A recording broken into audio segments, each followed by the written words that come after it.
अस्सलामुअलैकुम, क्या हाल है? खैरियत से हैं? अगर कोई यहाँ यूएसए के अंदर यूज गाड़ी परचेज करने में इंटरेस्टेड है और उसका पहले कोई एक्सपीरियंस नहीं रहा और उसको इस हवाले से इंफॉर्मेशन चाहिए कि यहाँ यूएसए के अंदर यूज गाड़ियाँ, सेकंड हैंड गाड़ियाँ किस तरीके से परचेज की जा सकती हैं, उनकी क्या सोर्सेज हैं, उसके हवाले से क्या ऑप्शंस मौजूद हैं, तो इस वीडियो के अंदर उस हवाले से बात करूंगा। और जो लोग यहाँ यूएसए आने वाले हैं या यहाँ आने का सोच रहे हैं और इनको गाड़ियों के हवाले से, खासकर यूज कार के हवाले से इंफॉर्मेशन चाहिए कि यहाँ पे यूज कार जो है उसकी क्या मार्केट है, वो कहाँ कहाँ से परचेज की जा सकती हैं, उसके अंदर क्या क्या ऑप्शंस मौजूद हैं, इन सारी चीजों के हवाले से एक ओवरऑल आइडिया देने की कोशिश करूंगा इस वीडियो के अंदर। अगर आप इंटरेस्टेड हैं तो वीडियो को देखिएगा। होपफुली आपको इस वीडियो के थ्रू एक ओवरऑल इन्फॉर्मेशन, एक ओवरऑल आइडिया मिल जाएगा। अच्छा भाई, यहाँ यूएसए के अंदर जो कार मार्केट है वो बहुत बड़ी है। यहाँ पे नई गाड़ियों की मार्केट भी बहुत बड़ी है। इसी तरह से जो यूज्ड गाड़ियां हैं, सेकंड हैंड गाड़ियां हैं, या जिन गाड़ियों का एक्सीडेंट हो जाता है और उसके बाद उनका ऑक्शन होता है, उसके हवाले से जो मार्केट है वो भी काफी बड़ी है। तो और यूज गाड़ियों के अंदर भी बहुत ज्यादा वैरायटी मिल जाती है और बहुत ज्यादा ऑप्शंस होते हैं। मैं देखूं तो जो सबसे पहली चीज या सबसे अपेरेंट चीज जो सामने नजर आती है, जो बड़े कार डीलर्स हैं वो सामने नजर आते हैं। उसमें कारवाना है, कारमैक्स है। अगर किसी को बहुत ज्यादा पीस ऑफ माइंड चाहिए, साफ सुथरी गाड़ियां चाहिए और उनको पैसों की परवाह नहीं है, तो आई थिंक वो कारवाना और कारमैक्स से जाके गाड़ी परचेज कर सकते हैं। इनके पास बहुत ज्यादा गाड़ियां अवेलेबल हैं, बहुत बड़ी तादाद इनके पास है गाड़ियों की। अगर आप इनकी वेबसाइट के ऊपर जाएं, इनकी वेबसाइट्स को चेकआउट करें और वहां पे गाड़ियों के ऑप्शन देखें, तो डिफरेंट लोकेशंस के ऊपर डिफरेंट गाड़ियां मौजूद हैं। और आई थिंक इनकी गाड़ियां जो है वो काफी ज्यादा साफ सुथरी होंगी, प्रॉपर्ली सारी चीजों को ये चेक करते हैं और आई थिंक सर्टिफाई करते हैं और डिफरेंट वारंटीज भी दे सकते हैं। अच्छा, मैंने इनसे कभी गाड़ी परचेज नहीं की, लेकिन जहां तक मेरा अंदाजा है, जहां तक मेरी ऑब्जर्वेशन है, और मेरे एक रिलेटिव ने यहाँ से गाड़ी परचेज की है और मैं ऑनलाइन चीजें देखता रहता हूँ, तो इसके हवाले से एक ओवरऑल आइडिया है कि इनके पास जो है वो बहुत बड़ी वैरायटी में गाड़ियां मौजूद हैं। हर तरह की आप कह सकते हैं गाड़ियां यहाँ से आपको मिल जाएंगी। इनका जो एग्जैक्ट नेम है वो नीचे मैं लिख दूंगा। कारवाना है, कारमैक्स है, इसी तरीके से आई थिंक कारफैक्स है या carsguru.com है, ये भी हैं। लेकिन जो बड़े डीलर्स हैं इसके अंदर, जो बड़े प्लेयर्स हैं इस मार्केट के अंदर, वो कारवाना और कारमैक्स हैं। एक चीज ध्यान में होनी चाहिए कि कारवाना और कारमैक्स यहाँ से अगर गाड़ी परचेज की जाएगी तो जहां तक मुझे आइडिया है, जहां तक मेरी ऑब्जर्वेशन है, यहाँ से जो गाड़ी है वो थोड़ी महंगी मिलेगी। ऑब्वियसली इन्होंने बहुत सारी उसके ऊपर चीजें की भी होती हैं, बहुत सारी चीजों को हो सकता है उन्होंने चेंज किया, बहुत सारी चीजों को रिप्लेस किया, बहुत सारी चीजों के हवाले से इन्होंने जो है वो मेंटेनेंस की हो, और उसके बाद अगर ये सर्टिफिकेशन भी दे रहे हैं या कोई वारंटी वगैरह भी दे रहे हैं, तो फिर वो सारी कॉस्ट इसके अंदर वो ऐड करेंगे। आई डोंट नो, यहाँ पे मेरा एक्सपीरियंस नहीं है तो मुझे नहीं पता किस हद तक बार्गेनिंग का और नेगोशिएशन का कुशन है इनके साथ। लेकिन आई थिंक अगर आप मार्केट के अंदर हैं, अगर कोई सामने बंदा प्राइस ऑफर कर रहा है तो उसको आप अपनी ऑफर भी दे सकते हो, उससे आप नेगोशिएट कर सकते हो या उससे पता कर सकते हो कि भाई ये प्राइस जो है वो नेगोशिएबल है या नहीं, इसमें कुछ कमी बेशी हो सकती है, या ट्राई कर सकते हो एटलीस्ट कि उस प्राइस को कम किया जाए। इसी तरह से यूज गाड़ियों की परचेज के अंदर जो एक और सोर्स हो सकती है, एक और ऑप्शन हो सकता है, वो जो कार डीलरशिप्स हैं वो हो सकती हैं। कार डीलरशिप यानी जो नई गाड़ियां बेचती हैं, जिसमें टोयोटा हो गया, होंडा हो गया, या और जो दूसरी डीलरशिप्स हैं जिसमें किया, होंडाई, मित्सुबिशी या कोई भी और डीलरशिप है, उनके पास जो है वो यूज्ड कार की इन्वेंटोरी भी होती है, जिसको वो प्री ओन्ड इन्वेंटोरी कहते हैं। यानी उनके पास यूज गाड़ियों का स्टॉक भी अच्छा खासा होता है। ना सिर्फ वो नई गाड़ियां बेच रहे होते हैं, बल्कि वो अच्छा खासा उनके पास कुशन होता है पुरानी गाड़ियों को भी सेल करके उससे कमाने का। और नॉर्मली यहाँ पे सीन इस तरीके से होता है कि मिसाल के तौर पे अगर मेरे पास गाड़ी है या किसी के पास गाड़ी है और उसने नई गाड़ी परचेज करनी है, तो वो अपनी पुरानी गाड़ी को ट्रेड इन करके उसकी वैल्यूएशन करवा के उसके बदले नई गाड़ी ले सकता है, और जो भी डिफरेंशियल है प्राइस के अंदर, जो भी एक्स्ट्रा पैसे बनते हैं वो पे करके या उसके हवाले से फाइनेंसिंग करवा के वो नई गाड़ी ले सकता है। तो बहुत बड़ी तादाद में यहाँ पे लोग ट्रेड इन करते हैं अपनी पुरानी गाड़ी को नई गाड़ी के साथ। तो इसलिए जो कार डीलरशिप्स होती हैं उनके पास यूज गाड़ियों की अच्छी खासी इन्वेंटोरी होती है। आप किसी भी कार डीलरशिप के पास चले जाएं, जहां पे भी आप रहते हैं, जिस इलाके में भी रहते हैं, आपको वहां पे यूज गाड़ियों की इन्वेंटोरी उनके पास मिल जाएगी, जिसको वो प्री ओन्ड इन्वेंटोरी कहते हैं, और वहां से भी गाड़ी परचेज की जा सकती है। लेकिन ऑब्वियसली फिर ये भी चीज जहन में होनी चाहिए कि वहां से भी गाड़ी जो है वो थोड़ी सी महंगी ही मिलेगी, क्योंकि अगर किसी बंदे ने एक अमाउंट पे गाड़ी परचेज की है, उसके बाद उसको प्रॉपर तरीके से चेक किया है, उसकी कोई मेंटेनेंस की है, उसके अंदर कोई चेक्स किए हैं, कोई वारंटी उसमें ऐड की है,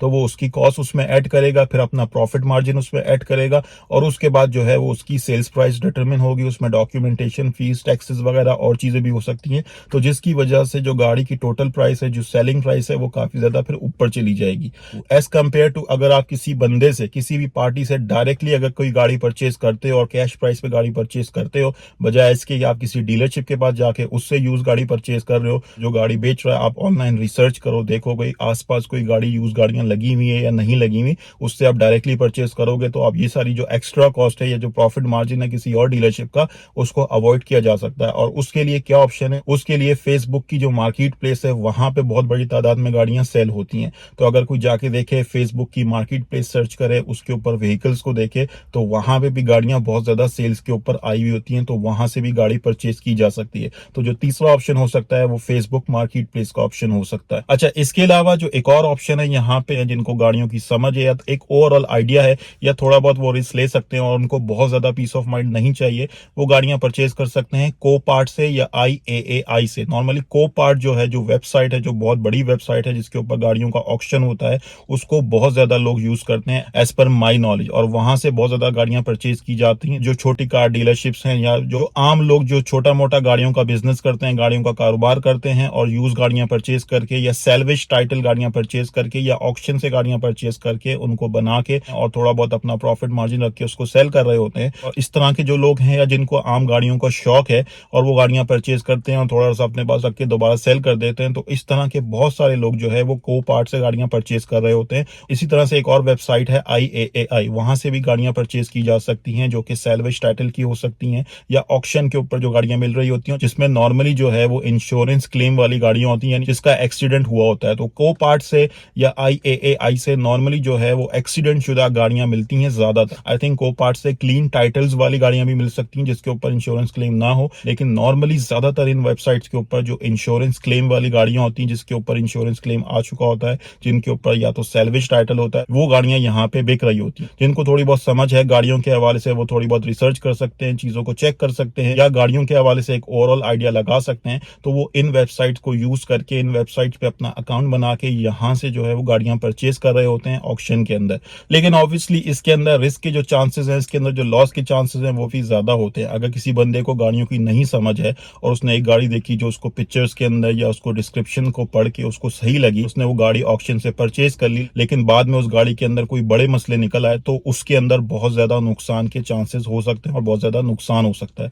तो इस वजह से इन वेबसाइट के ऊपर गाड़ियां परचेज करने से पहले आपको एक ओवरऑल आइडिया होना चाहिए, आपको प्रॉपर रिसर्च करनी चाहिए और चीजों को प्रॉपरली चेक कर लेना चाहिए। और जिन लोगों को समझ है यूज गाड़ियों के हवाले से, उन्हीं को परचेज करनी चाहिए। जैसे मिसाल के तौर पे मैंने इन वेबसाइट के ऊपर आज तक कभी गाड़ी परचेज नहीं की। मुझे जहन में यही एक डाउट रहता है, एक कंसर्न रहता है कि यार पता नहीं ये गाड़ी जो है वो सही है या नहीं है, जो इसकी प्राइस मैं कोट कर रहा हूँ या बिड कर रहा हूँ जिसके लिए, वो इतना डिजर्व भी करती या नहीं करती। तो ये चीज एक जहन में हो सकती है जिसको एक्सपीरियंस नहीं है, जिसको आइडिया नहीं है। अच्छा, इसके अलावा जो एक और ऑप्शन हो सकता है वो ये हो सकता है कि जो नॉर्मल यहाँ पे छोटी मोटी ऑटो वर्कशॉप्स हैं, कार डीलरशिप्स हैं, जो इसी तरह के ऑक्शन से गाड़ियां परचेज करती हैं, जिसमें कोपार्ट हो गया, जिसमें कोई और वेबसाइट हो गया, जिसमें कोई और ऑप्शन हो गया, अगर वो यहाँ से गाड़ियां परचेज करके उनको बना के दोबारा से सेल कर रही हैं, तो आपके सिटी के अंदर, आपके टाउन के अंदर जो लोग यहाँ USA के अंदर रहते हैं, उनको आसपास छोटी मोटी ऑटो वर्कशॉप डीलरशिप नजर आ जाएंगी जहां पे ये यूज गाड़ियां मिल रही होती हैं। तो वहां पे भी जाके चीजों को चेकआउट किया जा सकता है और वहां से भी गाड़ियां परचेज की जा सकती हैं। इसी तरह से जो बहुत सारे लोग ऐसे हैं जो छोटे पैमाने के ऊपर गाड़ियों का बिजनेस कर रहे होते हैं, यहाँ कोपार्ट से गाड़ियां परचेज करते हैं और उनको बनाने के बाद फिर दोबारा सेल करते हैं अपना थोड़ा बहुत प्रॉफिट मार्जिन रख के। गली मोहल्लों के अंदर, शहरों के अंदर, हो सकता है रिश्तेदारों में या दोस्त अहबाबों में इस तरह के लोग हों जो यहाँ USA के अंदर इस तरह का छोटा मोटा बिजनेस कर रहे हों और गाड़ियां परचेज करते हैं और उसको बनाने के बाद दोबारा सेल करते हैं, उनसे भी गाड़ियां परचेज की जा सकती हैं।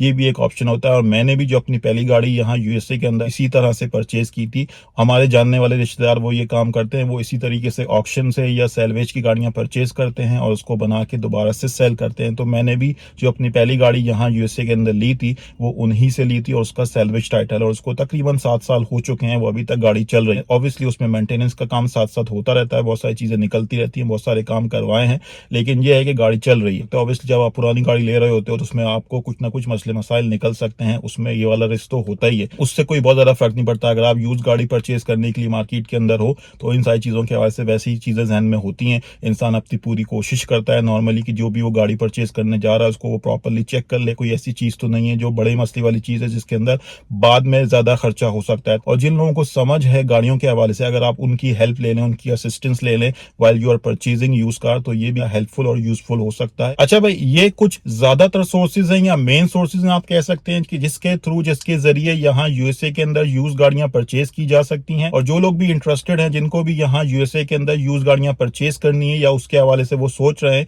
तो वो तो इन सारी सोर्सेज के हवाले से फर्दर रिसर्च कर सकते हैं और इन्फॉर्मेशन ले सकते हैं। इस वीडियो के अंदर मैंने आपको एक ओवरऑल आइडिया देने की और जो मेजर सोर्सेज है यहाँ यूएसए के अंदर यूज गाड़ियां परचेज करने की, उसके हवाले से आपके साथ इन्फॉर्मेशन शेयर की। होपफुली जो लोग यूज गाड़ियां परचेज करने के हवाले से इन्फॉर्मेशन लेना चाहते हैं या एक आइडिया लगाना चाहते हैं, उनके लिए ये वीडियो यूजफुल होगी। अगर आपको वीडियो पसंद आई है तो इसको दूसरों के साथ भी शेयर कीजिएगा और वीडियो को लाइक कीजिएगा। और अगर आपने चैनल को सब्सक्राइब नहीं किया तो you can also subscribe this channel. ठीक है, that's it from my side. Thank you very much. Good bye. अल्लाह हाफिज।